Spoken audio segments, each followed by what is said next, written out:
জমিয়তের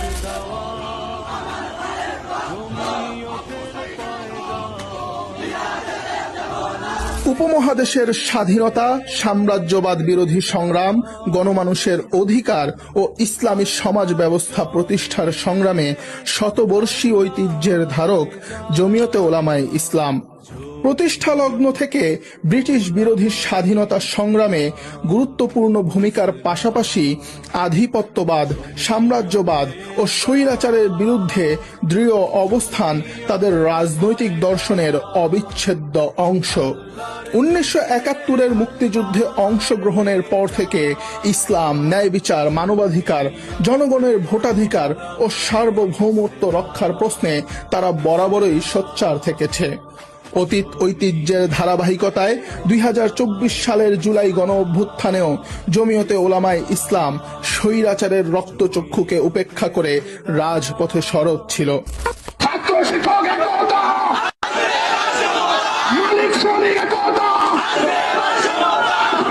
2024 সালের জুলাই গণ অভ্যুত্থান কোনো আকস্মিক ঘটনা ছিল না। এটি ছিল 1.5 দশকেরও বেশি সময় ধরে জমে থাকা ক্ষোভ, বঞ্চনা ও দমন পীড়নের মহা গণবিস্ফোরণ। দীর্ঘ 17 বছর আওয়ামী লীগ সরকারের শাসনামলে বিরোধী মত দমন, নির্বাচন ব্যবস্থার প্রতি আস্থা বিনষ্ট, বিচারহীনতার সংস্কৃতি, গুম খুন, মত প্রকাশের স্বাধীনতা হরণ, প্রশাসনের সর্বস্তরে দলীয়করণ, দ্রব্যমূল্যের ঊর্ধ্বগতি এবং সাম্রাজ্যবাদী শক্তির কাছে নতজানু পররাষ্ট্রনীতির কারণে দেশের মানুষের জীবন দুর্বিষহ হয়ে উঠেছিল। বাংলাদেশ মূলত এক বহুমাত্রিক স্বৈরাচারী শাসনের করাল গ্রাসে বন্দী ছিল। এক পর্যায়ে গণমানুষের ধৈর্যের বাঁধ ভেঙে যায়। সরকারি চাকরির কোটা সংস্কারের দাবিতে শিক্ষার্থীরা আন্দোলনে নামলেও তা দ্রুতই একটি সর্বজনীন গণ আন্দোলনের রূপ নেয়। ছাত্র, শিক্ষক, শ্রমিক, আলেম ওলামা ও বিভিন্ন শ্রেণী পেশার মানুষ শিক্ষার্থীদের দাবির প্রতি সংহতি প্রকাশ করেন। আন্দোলনের বিভিন্ন পর্যায়ে অসংখ্য প্রাণহানি এবং কঠোর দমনপীড়নও আন্দোলনের গতি থামাতে পারেনি, বরং পুরো দেশে জনমতের বিস্তার ঘটে।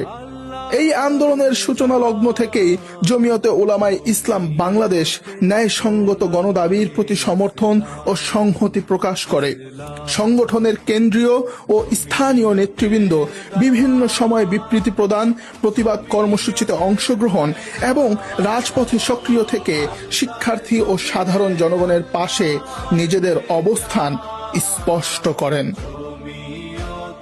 আন্দোলনের সময় জমিয়ত, যুব জমিয়ত ও ছাত্র জমিয়তের নেতৃবৃন্দ ঢাকা মেডিকেল, মিরপুর 10, বারিধারা, সিলেট, ময়মনসিংহ, গাজীপুর, মাওনা, শাহবাগ, হবিগঞ্জের বানিয়াচং, চট্টগ্রাম সহ অনেক স্থানে নিহত ও আহত হন এবং জেল, জুলুম, হামলা ও রাষ্ট্রীয় নির্যাতনের শিকার হন।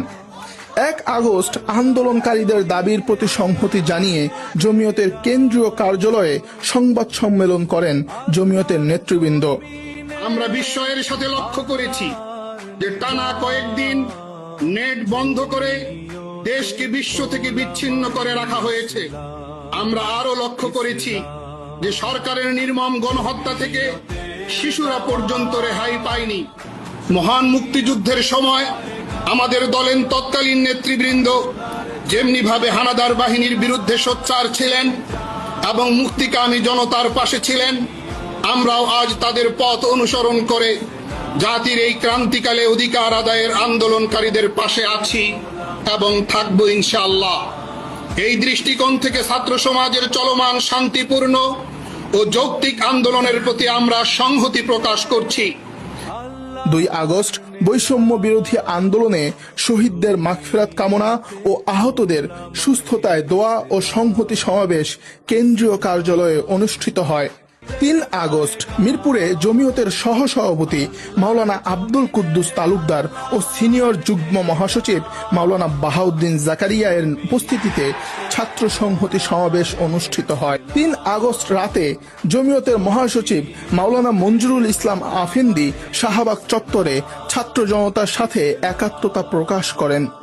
উপস্থিত ছিলেন সিনিয়র সহসভাপতি মাওলানা আব্দুর রব ইউসুফী, যুগ্ম মহাসচিব তাফাজ্জুল হক আজিজ ও মাওলানা ফজলুল করিম কাসেমি। 4 আগস্ট জমিয়তের নেতৃত্বে বাইতুল মুকাররম উত্তর গেটে সমাবেশ অনুষ্ঠিত হয়। 5 আগস্ট মিরপুর, বারিধারা, পল্টন সহ সারা দেশে জমিয়ত ও যুব জমিয়ত ও ছাত্র জমিয়তের নেতাকর্মীরা স্বৈরাচারের পতনের দাবিতে রাজপথে নেমে আসে।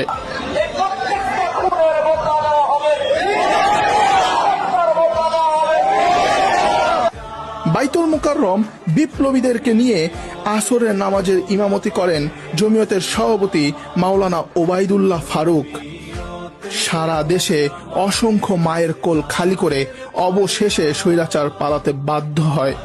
দীর্ঘ সংগ্রাম, অসংখ্য ত্যাগ এবং স্কুল, কলেজ, মাদ্রাসা, ভার্সিটির ছাত্র ও সকল শ্রমজীবী পেশাজীবী জনতার ঐক্যবদ্ধ প্রতিরোধের মধ্য দিয়ে জুলাই গণ অভ্যুত্থান বিজয়ের দ্বার প্রান্তে পৌঁছায়। এই বিজয় কেবল একটি সরকারের পতন নয়, এটি স্বাধীনতা, ন্যায় বিচার, জবাবদিহিতা ও জনগণের অধিকার প্রতিষ্ঠার এক নতুন অধ্যায়ের সূচনা। তবে এই বিজয়ের প্রকৃত পূর্ণতা তখনই অর্জিত হবে যখন দেশে আইনের শাসন প্রতিষ্ঠিত হবে, বিচার ব্যবস্থা সত্যিকার অর্থে স্বাধীন হবে, মৌলিক অধিকার নিশ্চিত হবে এবং কোনো সাম্রাজ্যবাদী শক্তির কাছে নতজানু না হয়ে বাংলাদেশের স্বাধীনতা ও সার্বভৌমত্ব অক্ষুণ্ণ থাকবে। সেই দিনই হাজারো শহীদের আত্মত্যাগে অর্জিত এই নতুন বাংলাদেশের প্রকৃত সুফল দেশের মানুষ অনুভব করতে পারবে। আল্লাহর জমিনে আল্লাহর নেজাত, জমিয়তে ওলামায়ে ইসলাম।